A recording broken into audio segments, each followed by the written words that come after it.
Okay, तो हम आगे बढ़ते हैं। यूनिटरी फीचर्स को हम देख रहे हैं। लास्ट वीडियो में जैसे हमने देखा था किस तरह से सेंटर जो है पावरफुल है और कॉन्स्टिट्यूशन को अमेंडेबिलिटी उसकी पावर एक्सक्लूसिवली बहुत सारी जगह पर सेंटर के पास है, स्टेट के पास बहुत लिमिटेड है।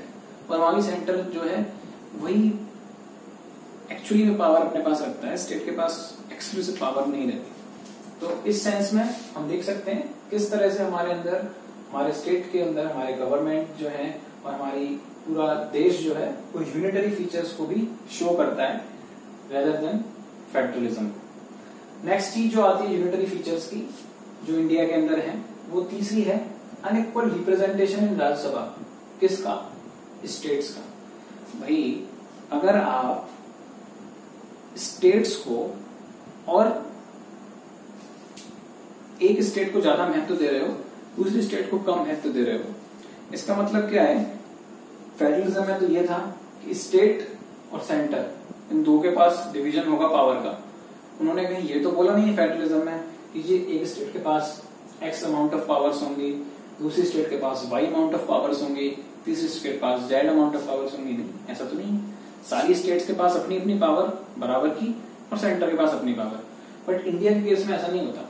इंडिया का जो राज्यसभा है जिसको हम अपर हाउस बोलते हैं, जहां पर जो मेंबर ऑफ पार्लियामेंट होते हैं वो स्टेट्स से चुनकर जाते हैं। हर स्टेट्स के अपनी अपनी कुछ सीट्स हैं, उनके हिसाब से रिप्रेजेंटेशन होता है। इक्वल रिप्रेजेंटेशन नहीं होता। किसी स्टेट से एक या दो मेंबर ऑफ पार्लियामेंट है, किसी स्टेट से 20 मेंबर ऑफ पार्लियामेंट है, 30 मेंबर ऑफ पार्लियामेंट है। तो इस वजह से रिप्रेजेंटेशन अनइक्वल होने की वजह से हम ये बता सकते हैं कि ये फेडरलिज्म वाला फीचर यहाँ फॉलो नहीं होता।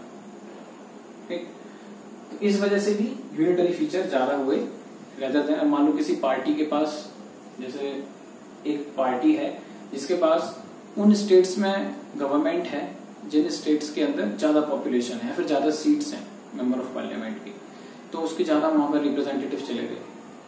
ठीक है, अब क्या होगा? उसके ज्यादा रिप्रेजेंटेटिव चले गए। जैसे बीजेपी को ले लो, अभी जो करंट गवर्नमेंट है एनडीए गवर्नमेंट, उसकी सपोज करो मध्य प्रदेश में सरकार बनी हुई है उसी पार्टी की, यूपी में भी बनी हुई है, उत्तराखंड में भी बनी हुई है। यूपी के अंदर 40 सीट आ रही है, मध्य प्रदेश में आ रही है 20। तो ऐसे करके अलग अलग जगह से इकट्ठा होके ज्यादा हो जाए। बाकी की जगह जहां पर उसकी सरकार नहीं है, जहाँ की कम सीट्स हैं, तो जो रिप्रेजेंटेशन होगा उन स्टेट्स का उसकी वैल्यू भी कम हो जाएगी, क्योंकि वहां आवाज जो है कम है, आवाज दब जाएगी उनकी। तो इस वजह से भी हमारे यहाँ फेडरलिज्म में यूनिटरी फीचर्स का हम बायसनेस देख सकते हैं। एक और चीज, executive is a part of legislature. हमारा जो चेक्स एंड बैलेंसेस होता है, मैंने पहले आपको बताया था रिटेन और अनरिटेन में, उससे पहले चेक्स एंड बैलेंस की वजह से हमारा जो एग्जीक्यूटिव है और साथ ही साथ पार्लियामेंट्री सिस्टम ऑफ गवर्नमेंट जो होता है उसका फंडामेंटल फीचर है। प्रीलिम्स में कितनी बार क्वेश्चन आ गया, इस बार भी था 2020 में भी था कि लेजिस्लेचर जो है और एग्जीक्यूटिव है वो एक्सक्लूसिव नहीं होते, अलग अलग नहीं होते। जैसे कि अमेरिका में प्रेसिडेंशियल सिस्टम है, वहां पर वाटर टाइट कंपार्टमेंट बना हुआ है, एग्जीक्यूटिव अलग, लेजिस्लेचर अलग, जुडिशरी अलग।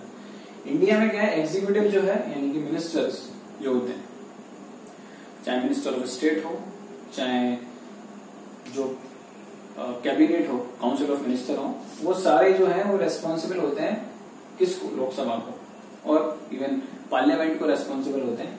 परंतु वो पार्ट किसका होते हैं? एग्जीक्यूटिव जो पार्ट तो लेजिस्लेचर के होते हैं। और लेजिस्लेचर कहां से आता है? लेजिस्लेचर सिंपली सेंट्रल गवर्नमेंट में जाता है। अब ऐसा तो है नहीं कि जो पॉलिसी बनाने वाली एग्जीक्यूटिव विंग है वो स्टेट्स के द्वारा चुनी गई है, ऐसा तो होता नहीं है। वो तो एक स्टेट के द्वारा होती नहीं है। अब वो नहीं होती तो इसका मतलब क्या हुआ? स्टेट का जो रिप्रेजेंटेशन है वो फिर दोबारा से कम हो गया, उसकी वैल्यू जो है वो कम हो गई, उसकी आवाज जो है दब गई। यहाँ पर फिर किसकी बात चलने लगी? सेंट्रल गवर्नमेंट की। फिर से उसकी बात चलने लगी तो फिर क्या होगा? हमारे यूनिटरी फीचर अगेन हाईलाइट हो गया। तो ये सारे रीजंस हैं जिसकी वजह से हम बोलते हैं इसको। अभी और भी रीजंस हैं, कई सारे हैं आगे। ठीक है, 10-12 रीजंस हैं, नेक्स्ट वीडियो में देखते हैं।